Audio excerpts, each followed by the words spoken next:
ابو سفیان شام سے ایک قافلہ جس میں 50,000 سونے کے سکے اور ہر قسم کا مال موجود تھا لے کر مکہ جا رہا تھا، لیکن درمیان میں ایک بہت بڑا مسئلہ تھا۔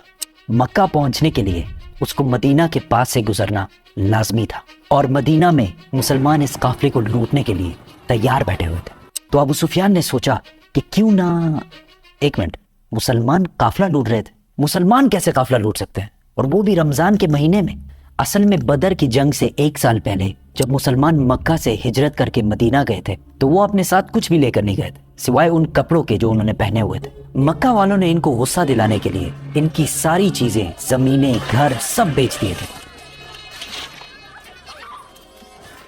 اور یہ وہ قافلہ تھا جس میں بہت سارا سامان وہ تھا جو مکہ کے مسلمانوں سے لوٹا گیا تھا۔ تو مسلمان لوٹ نہیں رہے تھے بلکہ اپنے سے لوٹے ہوئے سامان کا بدلہ لے رہے تھے۔ تو ابو سفیان اس قافلے کا ہیڈ اس ٹینشن میں تھا کہ اگر وہ اس راستے سے گیا تو مسلمان تو اس کو چھوڑیں گے نہیں، تو اس نے اپنا راستہ بدلا اور مکہ ایک خط بھجوایا کہ مکہ والے فل سپیڈ اس قافلے کی مدد کے لیے پہنچے۔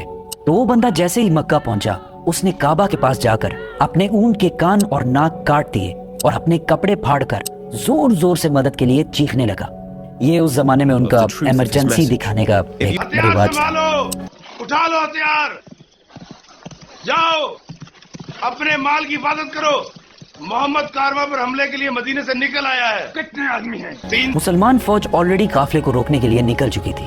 ابو جہل نے اس قاصد سے پوچھا، اس قاصد نے کہا آلموسٹ کوئی 313 لوگ ہوں گے۔ ابو جہل نے کہا ہم 1000 لوگ لے کے جائیں گے۔ پھر اس نے پوچھا کتنے گھوڑے ہیں، تو اس بندے نے کہا آلموسٹ کوئی 2 گھوڑے ہوں گے۔ ابو جہل نے کہا ہم 100 گھوڑے لے کے جائیں گے۔ پھر اس نے پوچھا مسلمانوں کی فوج میں اونٹ کتنے ہیں، اس نے کہا کوئی 70 کیملز ہوں گے۔ We'll bring 170. ابو سفیان کا قافلہ مین روڈ کو چھوڑ کر کسی اور راستے سے نکلا اور مسلمانوں کی فوج سے بچ کر بھاگ گیا۔ تو اب لڑائی کرنے کی کوئی ضرورت نہیں تھی کیونکہ قافلہ تو بچ گیا۔ The caravan is safe. So there is no need to fight. Not fight. لیکن ابو جہل نے کہا کہ اب اگر قافلہ بچ بھی جائے ہم ان مسلمانوں کو نہیں چھوڑیں گے، کیونکہ ان کے ایک ایک بندے کو مارنے کے لیے ہمارے پاس 3 لوگ موجود ہیں۔ We finish them tomorrow. We fight. محمد صلی اللہ علیہ وسلم نے اپنی فوج کو بدر کے پہلے کنویں کے پاس جا کر پڑاؤ ڈالنے کا حکم دیا۔ دوسرے دن ابو جہل کی فوج جب سامنے آئی تو وہ مسلمانوں سے 3 گنا بڑی تھی۔ عتبہ a very rich Meccan businessman اپنے بھائی اور بیٹے کے ساتھ سامنے آیا اور مسلمانوں کو چیلنج کیا کہ کوئی ہے جو ہم سے آ کر لڑائی کر سکے۔ مدینہ کے 3 انصار ان سے لڑنے کے لیے سامنے آئے تو عتبہ نے کہا یہ کون ہے؟ ہمیں اپنے بھائیوں کے سر کاٹنے ہیں جنہوں نے اپنے باپ داداؤں کے ریلیجن سے بغاوت کی ہے۔ حضرت حمزہ، حضرت عبیدہ اور 24 ایئر اولڈ علی رضی اللہ تعالیٰ عنہ سامنے آئے اور لڑائی شروع ہوئی۔ حضرت عبیدہ زخمی ہوئے لیکن عتبہ، اس کا بھائی اور اس کا بیٹا تینوں مارے گئے۔ عتبہ کا بیٹا حذیفہ جو کہ مسلمانوں کی فوج میں تھا، اس کے سامنے ہی اس کے باپ، بھائی اور چاچا کو مار دیا گیا، لیکن وہ مسلمانوں کی فوج میں ہی رہا۔ مسلمانوں کو پتا تھا کہ دشمن کے مقابلے میں ان کی فوج بہت چھوٹی ہے، تو انہوں نے ڈیفینسو اسٹریٹجی اختیار کی کہ یار ہم تو اپنی جگہ سے نہیں لیں گے، تم لوگ آ کے حملہ کرو۔ اسی کے ساتھ ابو جہل نے فل فلیج حملے کا حکم دیا کیونکہ اس کا خیال تھا کہ 2 منٹ کا کام ہے، بس ختم کر کے نکلتے ہیں یہاں سے، لیکن ایسا نہیں ہوا۔ آہستہ آہستہ ہر ایک مسلمان کے بدلے 5 کافر مرنے لگے۔ کافروں کی فوج پیچھے ہٹی اور ٹینشن میں پڑ گئی کہ یار یہ ہم ان سے 3 گنا زیادہ ہیں اور ہم ان کو ان کی جگہ سے بھی نہیں لا پا رہے۔ مین وائل مسلمانوں نے اپنی صفوں کو بدلا اور فریش لوگوں کو سامنے لا کر کھڑا کر دیا۔ ابو جہل نے دوبارہ فل فلیج حملے کا حکم دیا، لیکن پھر وہی ہوا اور کافر فوج پیچھے ہٹنے لگی، لیکن اس بار مسلمانوں نے ان پر حملہ کر دیا اور کافروں کی فوج بدر کو چھوڑ کر ہر طرف بھاگنے لگی اور ابو جہل مارا گیا۔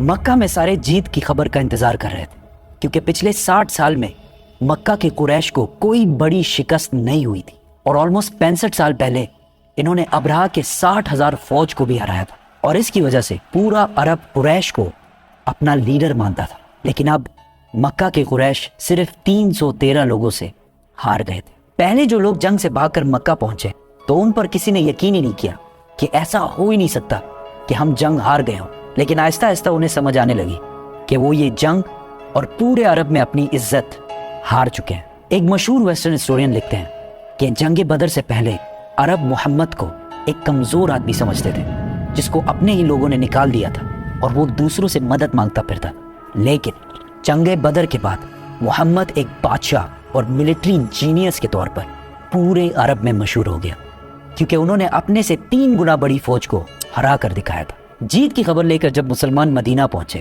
تو ہر طرف خوشی اور سیلیبریشن چل رہی تھی، لیکن جیسے ہی رسول اللہ صلی اللہ علیہ وسلم اپنے گھر میں داخل ہوئے تو ان کو پتا چلا کہ ان کی بہت ہی پیاری بیٹی رقیہ، جس سے وہ بہت پیار کرتے ہیں، کچھ ہی دن پہلے فوت ہو چکی ہے۔ اس بات سے رسول اللہ صلی اللہ علیہ وسلم کو بہت دکھ ہوا، لیکن مسلمانوں کی خوشی اور سیلیبریشنز جاری رکھنے کے لیے انہوں نے اپنے غم کا ذکر کسی سے بھی نہیں کیا، اور یہ سیلیبریشن زیادہ دیر چل بھی نہیں سکتی تھی، کیونکہ اس بار ابو سفیان نے پورے عرب سے 3000 کی فوج جمع کر کے مسلمانوں سے بدلہ لینے کی تیاری شروع کر دی تھی۔ They are gathering. Every young man with a sword is on his way to Mecca. بدر میں پوری طرح شکست کے بعد مکہ کے کافروں نے 3000 لوگوں کی فوج تیار کی اور مسلمانوں پر حملے کے لیے مکہ سے روانہ ہوئے۔ مسلمانوں نے بھی مدینہ کے ڈیفنس کے لیے 1000 صحابہ کی فوج تیار کی۔ اب پھر وہی بدر والا سسٹم تھا کہ کافروں کی فوج مسلمانوں سے 3 گنا زیادہ تھی۔ Not a big deal, right? Yes.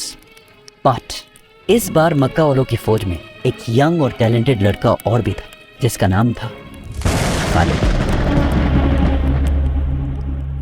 رسول اللہ صلی اللہ علیہ وسلم نے مدینہ کے اندر رہ کر لڑائی کرنے کا مشورہ دیا، لیکن زیادہ صحابہ نے کہا کہ مدینہ سے نکل کر اوپن ڈیزرٹ میں لڑائی کرنی چاہیے، اور رسول اللہ صلی اللہ علیہ وسلم نے اپنی رائے چھوڑ کر میجورٹی کی رائے مانی، اور مدینہ سے 1000 صحابہ لڑائی کے لیے روانہ ہوئے۔ رسول اللہ صلی اللہ علیہ وسلم نے اس فوج کو 3 گروپس میں ڈیوائیڈ کیا، مہاجرین، اوس اور خزرج۔ 1000 صحابہ میں سے صرف 100 کے پاس باڈی آرمر اور شیلڈز وغیرہ تھے، اور صرف 50 گھوڑے تھے۔ اس کے مقابلے میں 3000 مکہ کی فوج آ کر احد کے مقام پر رکی اور مسلمانوں کا انتظار کرنے لگی۔ اس فوج کے سینٹر کو ابو جہل کے بعد مکہ کا نیا سردار ابو سفیان لیڈ کر رہا تھا۔ ان کے لیفٹ سائڈ پر ابو جہل کا بیٹا اکرمہ اور رائٹ سائڈ پر 33 ایئر اولڈ خالد بن ولید گھوڑوں کے ساتھ لیڈ کر رہا تھا۔ مکہ کے 3000 فوجیوں سے لڑنے کے لیے جب 1000 صحابہ احد پہنچے، عبداللہ بن ابی سب سے بڑا منافق نے کہا کہ ہم تو نہیں لڑیں گے بھائی، یہ تو خودکشی ہے۔ عبداللہ بن ابی اور اس کے 300 ساتھی مسلمانوں کی فوج سے الگ ہو گئے۔ یہ ایک پری پلانڈ سازش تھی یا جو بھی تھا۔ اب مسلمان صرف 700 رہ گئے اور ان کے سامنے 3000 کی فوج کھڑی تھی۔ رسول اللہ صلی اللہ علیہ وسلم نے 50 آرچرز تیر انداز اس پہاڑ کے اوپر بھیجے تاکہ مکہ والے پہاڑ کے پیچھے سے حملہ نہ کر سکیں، اور ان 50 لوگوں کو کلیئر آرڈر دے دیے کہ اگر تم دیکھو کہ مسلمان جنگ جیت چکے تم نے پہاڑ سے نہیں اترنا، اور اگر تم دیکھو کہ مسلمان ہار گئے ہیں اور پرندے ان کے جسموں کے کا گوشت کھا رہے تب بھی تم نے اپنی جگہ سے نہیں ہلنا۔ کافروں کی فوج سے ایک بندہ سامنے آیا اور مسلمانوں کو چیلنج کیا۔ حضرت علی نے جا کے اس کو، پھر اس کا بھائی سامنے آیا اور حضرت حمزہ نے اس کو بھی ختم کر دیا۔ پھر وہاں سے آتے گئے اور مسلمان ساروں کو مارتے رہے۔ اسی کے ساتھ دونوں فوجوں نے حملہ کر دیا۔ پہلے لڑائی تھوڑی سخت ہوئی، لیکن آہستہ آہستہ صحابہ ان کو کرش کرتے گئے اور مکہ والے حوصلہ ہارنے لگے، اور تھوڑی سی لڑائی کے بعد بدر کی طرح میدان سے بھاگنے لگے۔ کلیئرلی یہ لگ رہا تھا کہ مسلمان جنگ جیت چکے، اسی لیے پہاڑ پر کھڑے 50 آرچرز میں سے 41 جیت کی ایکسائٹمنٹ میں پہاڑ چھوڑ کر مال اکٹھا کرنے کے لیے نیچے اترے، اور پہاڑ کے اوپر صرف 9 تیر انداز رہ گئے، اور ایگزیکٹ اسی ٹائم کا خالد بن ولید انتظار کر رہے۔ جیسے ہی وہ نیچے اترے، خالد اپنے گھڑ سواروں کو لے کر پہاڑ کے پیچھے سے لائٹننگ سپیڈ کے ساتھ بڑھے۔ اب the game was completely changed۔ مسلمان جیتی ہوئی جنگ کے بجائے 2 فوجوں کے درمیان میں پھنس گئے تھے، اور آہستہ آہستہ بہت سارے صحابہ شہید ہونے لگے، اور مسلمانوں کے مین جنرل حضرت حمزہ کو ایک حبشی غلام وحشی نے شہید کر دیا۔ And to make it even worse, دونوں فوجوں سے لڑنے کے دوران وہاں ایک افواہ پھیل گئی کہ محمد صلی اللہ علیہ وسلم کو بھی شہید کر دیا گیا۔ اور یہ افواہ اس لیے پھیلی کہ جب خالد بن ولید پہاڑ کے پیچھے سے حملہ کر رہے تھے تو ان کے ایک گروپ نے محمد صلی اللہ علیہ وسلم کے کیمپ پر حملہ کر دیا، اور اس ٹائم وہاں پر رسول اللہ کی پروٹیکشن کے لیے صرف 9 لوگ موجود تھے۔ لڑائی یہاں تک گئی کہ رسول اللہ صلی اللہ علیہ وسلم کا دانت شہید ہوا، لیکن حضرت طلحہ اور باقی صحابہ نے ان کو بچائے رکھا۔ 9 ڈیفینڈرز میں سے 7 جب شہید ہوئے تو کافروں کو لگا کہ انہوں نے رسول اللہ کو بھی شہید کر دیا، کیونکہ انہوں نے مصعب بن عمیر کو شہید کیا تھا، جن کی صورت رسول اللہ صلی اللہ علیہ وسلم سے بہت ملتی جلتی۔ اتنے میں مسلمانوں کی فوج کسی طرح وہاں سے نکل کر پیچھے ہٹی اور رسول اللہ صلی اللہ علیہ وسلم کو پروٹیکٹ کر کے پہاڑ کے اوپر لے گئی، اور پہاڑ کے اوپر دوبارہ فارمیشن بنائی اور لڑائی کے لیے بالکل ریڈی ہو گئی۔ مکہ والوں کے گھوڑے پہاڑ پر چڑھ نہیں سکتے تھے، اور بغیر گھوڑوں کی ان کی سپیڈ بہت سلو ہوتی، اور مسلمان ان پر بہت تیر برساتے۔ تو ابو سفیان نے فیصلہ کیا کہ بس اتنا کافی ہے، ہم بس یہاں سے واپس مکہ چلے جائیں گے۔ جانے سے پہلے ابو سفیان نے حضرت عمر سے پوچھا کہ کیا ہم نے محمد کو قتل کر لیا ہے؟ تو حضرت عمر نے کہا کہ نہیں، وہ بالکل ٹھیک ہے، اور یہ جو تم کہہ رہے ہو وہ سن رہے ہیں۔ اس پر ابو سفیان کو بہت غصہ آیا، کیونکہ انہوں نے یہ جنگ اس لیے کی تھی کہ محمد کو شہید کیا جائے اور مدینہ پر قبضہ کیا جائے، لیکن ان میں سے کوئی بھی آبجیکٹو پورا نہیں ہوا اور وہ واپس چلا گیا۔ تاریخ میں بہت سارے ہسٹورینز اس جنگ کو مسلمانوں کی ایبسولوٹ شکست کہتے ہیں، لیکن کچھ ہسٹورینز ایسے بھی ہیں جو کہتے ہیں کہ یس، مسلمانوں کو بہت نقصان ہوا، لیکن قریش کا کوئی بھی آبجیکٹو پورا نہیں ہوا۔ اس جنگ سے مسلمانوں کو بہت نقصان ہوا، لیکن ایک چیز مسلمانوں نے اس سے سیکھی کہ جنگ کے دوران کبھی بھی اپنے لیڈر کے آرڈر کے خلاف نہیں جانا، اور پھر آنے والے سالوں میں بڑے بڑے سپر پاورز کے ساتھ ان کی لڑائی میں کبھی بھی مسلمانوں نے کسی بھی لیڈر کی خلاف ورزی نہیں کی۔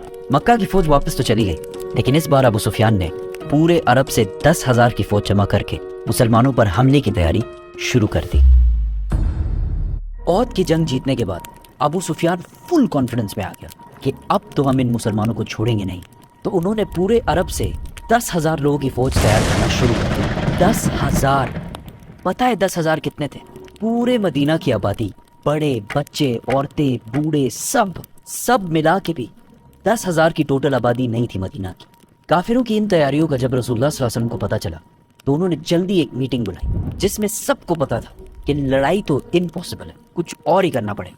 اس میٹنگ میں ایک فورن نیشنل سلمان فارسی بھی بیٹھے ہوئے تھے۔ انہوں نے ایڈوائس دی کہ دیکھو، مدینہ ویسے بھی تینوں طرف سے پہاڑوں کی وجہ سے سیف ہے، ہمیں صرف ایک سائڈ کو سیکیور کرنا ہے، اور وہ ہے مدینہ کی ناردرن سائڈ۔ اور مدینہ کے اندر جو یہودی ہیں تو وہ تو ہمارے دوست ہیں، ہمیں ان سے کوئی مسئلہ نہیں ہے۔ تو اگر ہم صرف اس ایک سائڈ پر ایک ٹرینچ یا خندق بنا لیں تو تب ہو سکتا ہے کہ لڑائی کا ہمارے پاس کوئی چانس ہو۔ یہ رائے ساروں کو بہت پسند آئی اور ڈائریکٹ ٹرینچ پہ کام شروع ہو گیا۔ ہر 10 صحابیوں کو 120 فٹ جگہ کھودنے کا ٹاسک دیا گیا۔ 1 منٹ، 120 فٹ کتنے ہوتے ہیں؟ لیٹس سے یہ کرولا گاڑی ہے، ٹھیک ہے، گڈ اولڈ ٹویوٹا کرولا۔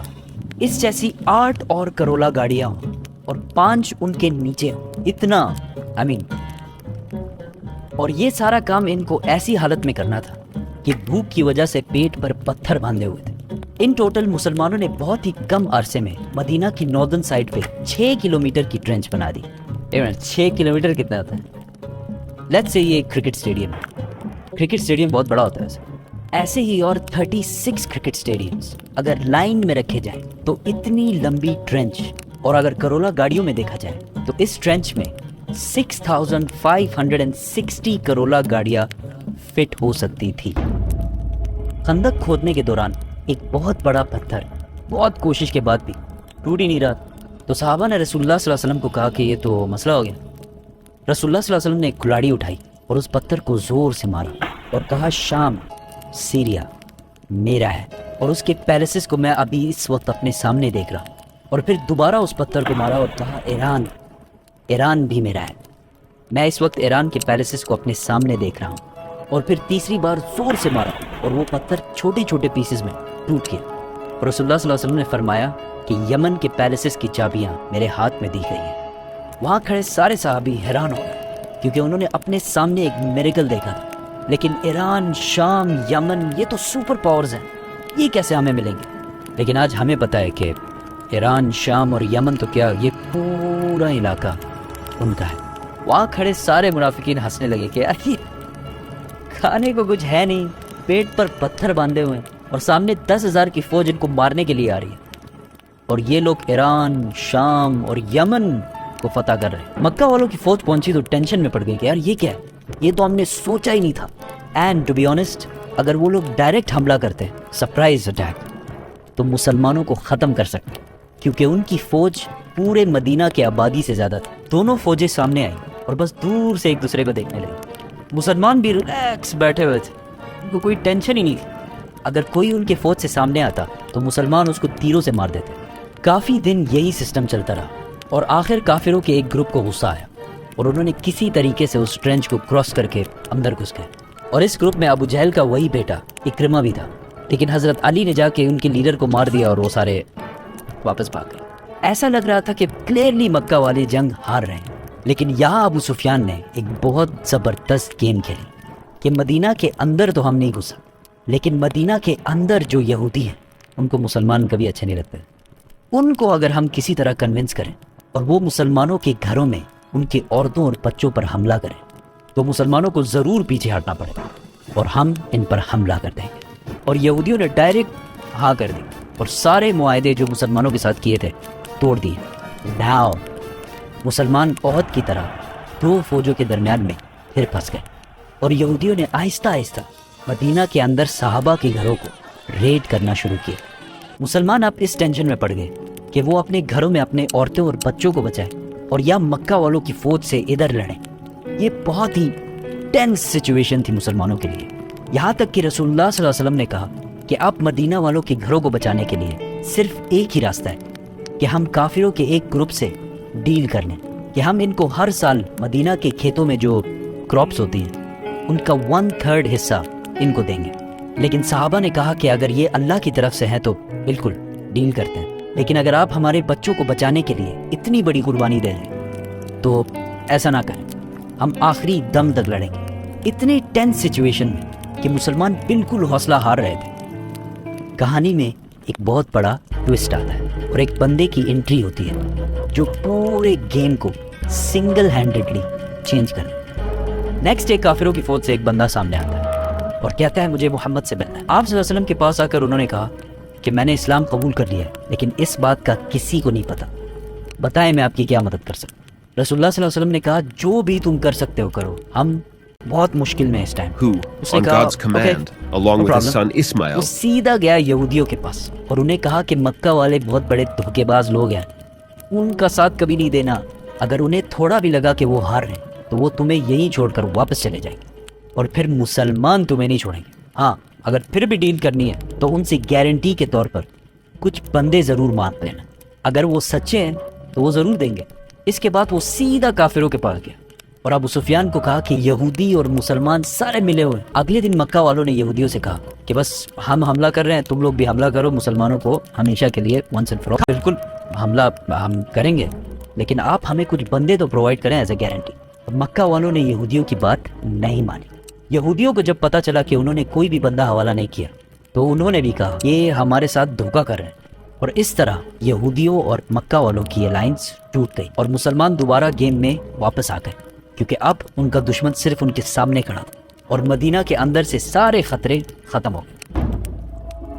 1 مہینے تک مدینہ کے باہر صرف کھڑے رہنے سے مکہ والوں کی موٹیویشن بالکل زیرو ہو گئی۔ اینڈ ٹو ٹاپ دیٹ، ایک دن ایک بہت تیز ڈیزرٹ سٹارم نے مکہ والوں کا سارا سامان، ٹینٹس، برتن، بستر، وٹ ایور، سارا کچھ اکھاڑ کر رکھ دیا اور وہ سارے بھاگ کر واپس چلے گئے۔ جیسے ہی مکہ والے واپس گئے، مسلمانوں نے اپنی اٹینشن یہودیوں کی طرف کی۔ رسول اللہ صلی اللہ علیہ وسلم جب مدینہ ہجرت کر کے آئے تھے تو انہوں نے یہودیوں کے ساتھ ایک کانسٹیٹیوشن بنایا تھا کہ یہودی اپنے قانون اور لاز سے رہیں گے اور مسلمان اپنے قانون سے رہیں گے، اور یہودیوں کے قانون میں ایسی غداری کی جو انہوں نے کی تھی صرف ایک ہی سزا تھی کہ ساروں کے سر کاٹے جائیں۔ یہودیوں کے لیڈر نے اپنے لوگوں کو ایک مشورہ دیا کہ ہم ایسا کرتے ہیں کہ اپنے عورتوں اور بچوں کو خود قتل کرتے ہیں اور پھر مسلمانوں سے آخری دم تک لڑتے ہیں، لیکن کسی نے بھی اس کی بات نہیں مانی۔ رسول اللہ صلی اللہ علیہ وسلم نے سعد بن معاذ کو فیصلہ کرنے کا حکم دیا۔ سعد بن معاذ نے فیصلہ کیا کہ ان کے بچوں اور عورتوں کو رہنے دیا جائے اور ان کے مردوں کے سر کاٹ دیے جائیں۔ یہودیوں کے قانون کے حساب سے یہ ایک کم درجے کی سزا ان کو دی گئی تھی۔ اس کے بعد پورے عرب کو سمجھ آ گئی کہ مسلمانوں کے ساتھ اب اور کچھ بھی نہیں ہو سکتا، اور مسلمان پہلی بار ایک فری اور اسٹرانگ کنٹری بننے لگے، اور محمد صلی اللہ علیہ وسلم ایک اسٹرانگ بادشاہ.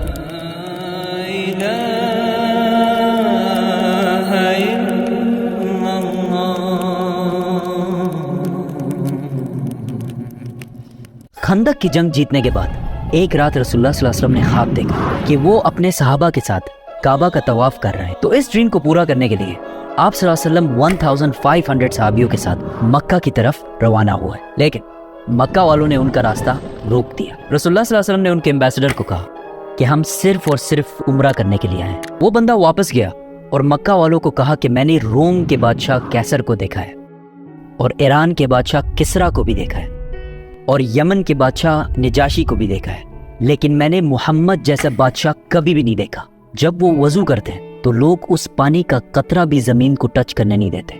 ایسے آدمی اور ایسے فالوور سے لڑنا امپاسبل ہے. میں تو کہتا ہوں ان کی بات مان لو, لیکن آف کورس انہوں نے بات نہیں مانی. رسول اللہ صلی اللہ علیہ وسلم نے حضرت عمر کو کہا کہ تم جاؤ اور ان سے بات کرو. تو انہوں نے کہا کہ میرا کوئی بھی رشتہ دار اتنا اسٹرانگ نہیں ہے مکہ میں جو میری پروٹیکشن کر سکے, کیونکہ حضرت عمر کا تعلق تھا بنو عدی سے جو کہ قریش میں تھا, لیکن اتنا پاورفل خاندان نہیں تھا. حضرت عمر نے کہا آپ عثمان کو بھیجیں, کیونکہ عثمان کا تعلق بنو امیہ سے تھا اور بنو امیہ قریش کی سب سے اسٹرانگ اور سب سے مالدار فیملی تھی. اور آگے جا کر اس فیملی نے آلموسٹ 100 سال تک مسلمانوں پہ حکومت بھی کی ہے, اور آج تک مسلمانوں کی ایک سینٹرلائزڈ سب سے بڑی امپائر جو تھی وہ بھی یہی امیہ امپائر. اور آج تک مسلمانوں کا سب سے طاقتور بادشاہ, وہ بادشاہ جس نے سب سے زیادہ لینڈ پر حکومت کی ہے, وہ بھی اسی خاندان سے تھا جس کا نام تھا ولید بن عبد الملک.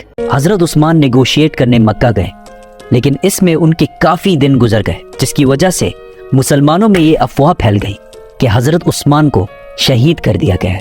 اور اس زمانے میں ایمبیسڈر کو قتل کرنا جنگ کا اعلان کرنا جیسے تھا. اس افواہ کی وجہ سے سارے صحابہ جمع ہوئے اور ایک درخت کے نیچے جس کا نام رضوان تھا رسول اللہ صلی اللہ علیہ وسلم کے ہاتھ پر بیعت لی کہ ہم سب مر جائیں گے لیکن عثمان کے خون کا بدلہ ضرور لیں گے. But that was all a misunderstanding. اور عثمان بالکل ٹھیک ٹھاک واپس آ گئے, لیکن اس سے مکہ والوں کو ایک اسٹرانگ سگنل گیا کہ اب یہ لوگ پیچھے ہٹنے والے نہیں ہیں. اتنی ٹینس سچویشن اور کنفیوژن میں آخر کار مسلمانوں اور کافروں کے درمیان ایک ایگریمنٹ سائن ہوئی. نمبر 1 کہ مسلمان اس سال نہیں بلکہ اگلے سال عمرہ کرنے کے لیے آئیں گے. نمبر 2 10 سال کے لیے مکہ اور مدینہ کے درمیان کوئی لڑائی نہیں ہو.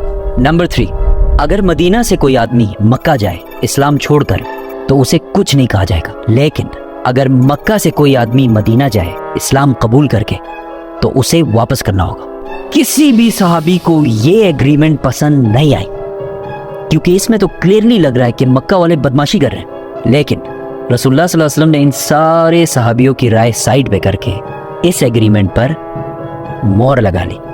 جو بندہ مکہ کی طرف سے اس ایگریمنٹ کو سائن کر رہا تھا, جیسے یہ ایگریمنٹ سائن ہونے لگی اس کا خود کا بیٹا مکہ سے بھاگ کر اسلام قبول کر کے یہاں پہنچ گیا, لیکن رسول اللہ صلی اللہ علیہ وسلم نے اس کو واپس کر دیا. وہ صحابی ابو جندل روتا رہا, چیختا رہا کہ مجھے ان ظالموں کے پاس واپس مت بھیجو, لیکن a deal is a deal.